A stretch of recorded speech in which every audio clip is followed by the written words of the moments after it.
Yes, yes, y'all, and it don't stop. Welcome to Module 11. The first thing I want to say here is Happy Mole Day. I forgot to mention this in class, so I'm filming this on October 23, 10/23. I feel like just in high school, everyone, or just in high school / life, everyone had a few numbers kind of drilled into their head, like, you know, 1 mole is 10 times, or like 6.022 times 10 to the 23. So that one. Or this gravitational acceleration, 9.81, the speed of light, 3 times 10 to the 8th, the speed of light times Planck's constant in electron volt nanometers, 1,240. Maybe you don't know that one. Maybe that one's just me. But yeah, that's today. It's a holiday. I know holidays don't really matter unless you get school off, but you know, it's something to mention.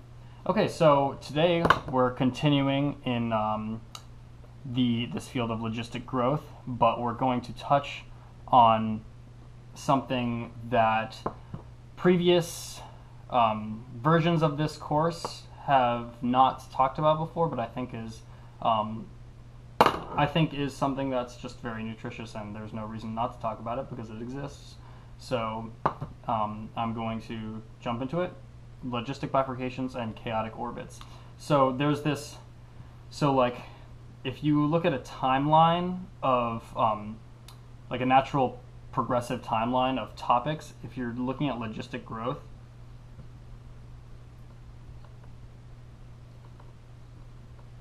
or like logistic dynamics, whatever, this leads very naturally into the field of chaos, which is kind of what I started to touch on in class today. The book that we're using, the book, we're not using a book, but the book that I'm using, the book that was given to me by UVM to base the course off of, it charges directly at the idea of chaos, and then just kind of skirts to the left of it and doesn't actually ever say the word chaos, which is totally tragic. But I am going to defy the book here and talk about what it doesn't want me to tell you: chaos theory. So, jumping into that, I want to first talk about a little bit about the activity from the previous class, the class that happened on Tuesday. And so we had all these versions of the logistic map with different R parameters, different values for R. And one thing that I want to mention is that when you did this one and you started somewhere, or you start on the y equals x line, and what tended to happen was you ended up just kind of zooming in on one point here. So this R equals 25 was this one, or 2.5 I mean. This one had a fixed point, but one thing that I want to mention is that these all actually have fixed points, but this is the only one that has an attracting single fixed point. So someone pointed out in class today that if you are on the R equals 3.21, if you chose an initial condition like right here, you would go down, over, up, and then you would happen to land right on this fixed point here. But if you started anywhere else, like say here, you would go whoop, over, up, over, down,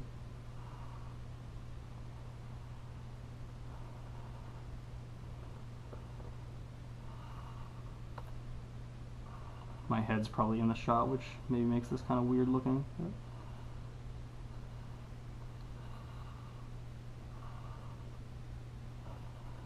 And then we end up in this 2-cycle box thing. So anywhere where the logistic graph crosses the y equals x point, that's a fixed point. And there are possible initial conditions that land directly on that fixed point. But the idea here is that initial conditions around initial conditions that land exactly on that point do not get sucked into that point. So that point is not an attracting fixed point on either of them. And it actually turns out that there are an infinity there are infinite points that will land directly on this one, on this fixed point, but there is a larger infinity of points that don't land on this fixed point. And so infinities can be different sizes. You don't have to worry about this. I'm basically just rambling at this point, but there are uncountable and there are countable infinities, and the infinity of points that land on this fixed point is a countable infinity, but the infinity of points that don't land on this point is an uncountable infinity. Strange. Don't worry about that. Forget everything that I just said. So, for the last thing that we did on this sheet, you kind of started plotting. What you did was you started plotting at different values of r the long-term behavior of the logistic map. So you had r on this axis and p on this axis, where p was the long-term p, and most of you had something kind of like this, where it went like dip, dip, and then it started doubling, and then the doubling behavior, the points of the doubling got wider, and then they doubled again. So these is like you had these two branches, and then they kind of bloop, bloop, bloop, bloop, just sort of started to double again in their own way. And then after that, you just kind of had some messiness. So this is actually a very simple version of the logistic bifurcation diagram. And so if you were to do this with many, many more points, many more values of r, it should look something like this, where there's just one and it's kind of rising, and then you get this doubling, that, and then another doubling. And then after this, there's maybe one last little doubling of each of the branches, and then it turns into a complete mess after this. You get just like random weird behavior as you get to bigger r's. And so this happens a little bit after 3.5, like at 3.6-ish for the value of r. And this is what's known as the onset of chaos. So I'm going to talk about that right now. So any values, any logistic maps with r values bigger than this are very likely to have chaotic orbits. And so I'm going to define a chaotic orbit here.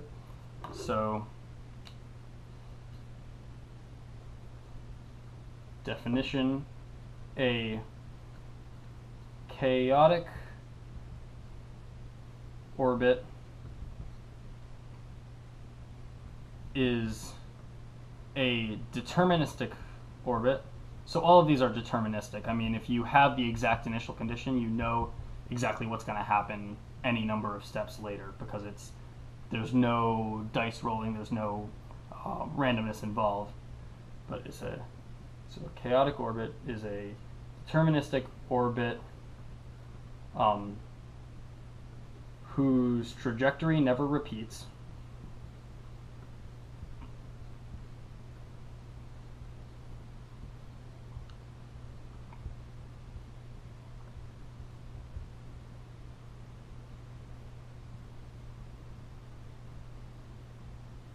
and has sensitive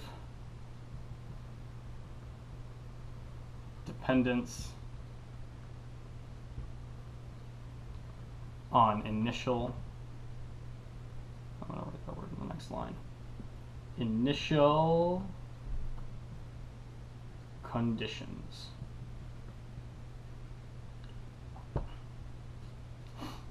Okay, so I'm going to demonstrate what I mean by that with a chaotic version of the logistic map in a moment.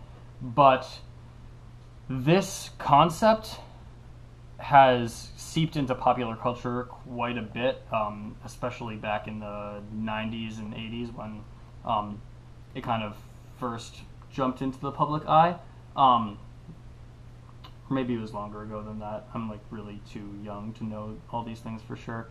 But this concept is often referred to as something called the butterfly effect. And the reason that people refer to this as the butterfly effect is that the system of weather patterns globally is a very chaotic system. And so it does things that are not necessarily random, but are entirely, are very, very sensitive to the initial conditions. So the idea here is that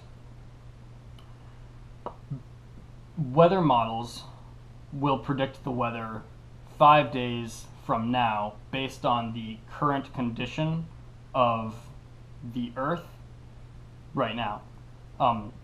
And we can do that okay, but if we try to predict the weather, say 10 days in advance, that becomes very difficult because the initial conditions are impossible to know precisely enough to determine this.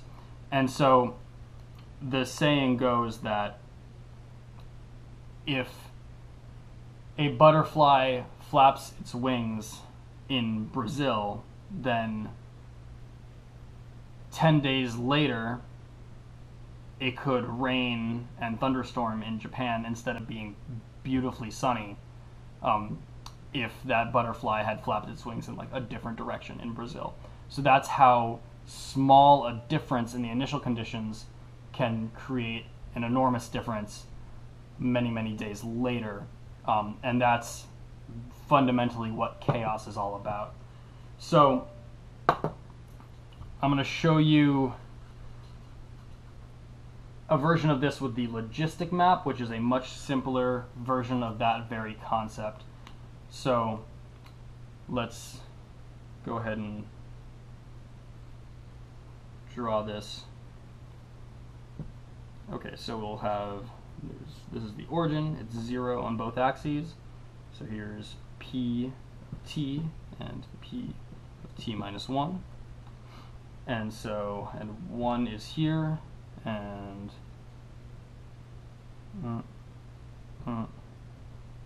1 is here.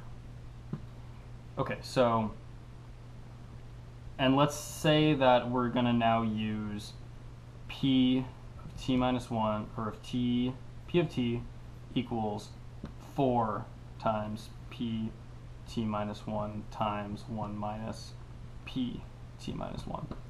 So this is now r equals 4. So the way this looks, and here's the part where I draw the parabola.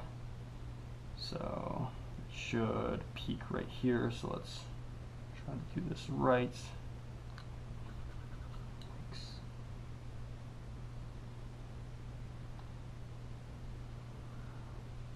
So it looks something like that. And then the y equals x axis is just connects these two dots. So it looks like that. And this will be, this isn't a perfect parabola, but it'll be good enough to demonstrate this concept. So let's pick an initial condition, and then we'll go ahead and iterate the map using that initial condition, and we'll go, let's say, 10 steps into the future. So let's start right here. This is our initial condition, and we'll go 1 step. So straight up, and then over. That's 1, 2, 3, 4, 5,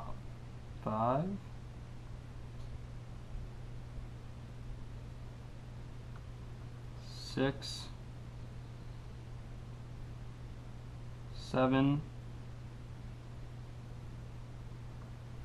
8, 9,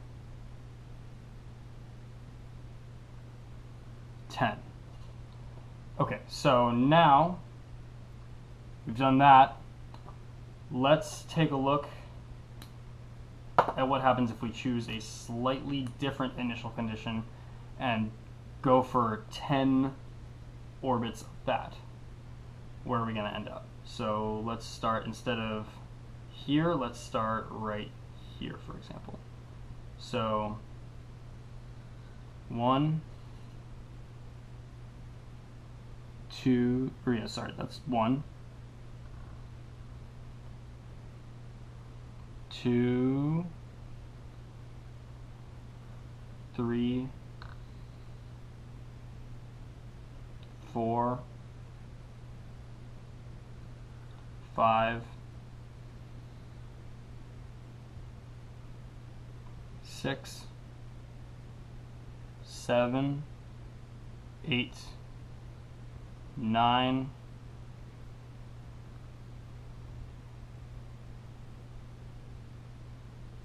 10.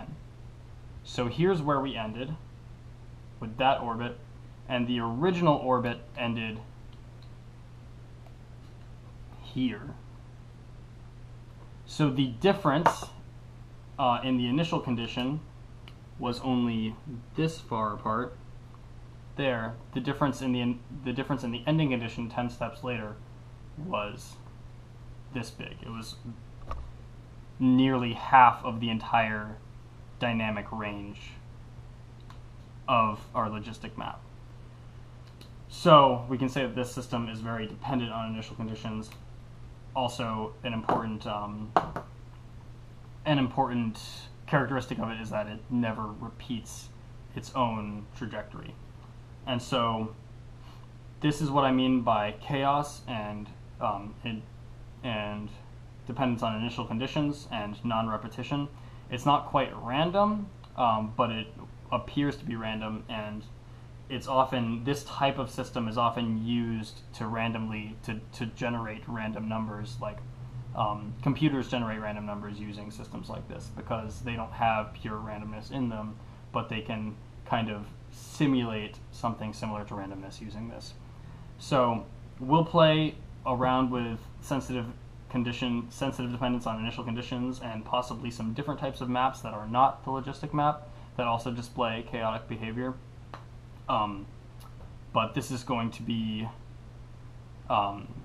everything that I need to show you for now, so that we can continue on Thursday. So thanks for watching. Take a look at the quiz and the self-quiz to see how well everything is being comprehended here. See if I'm doing my job well, and I'll see you on Thursday.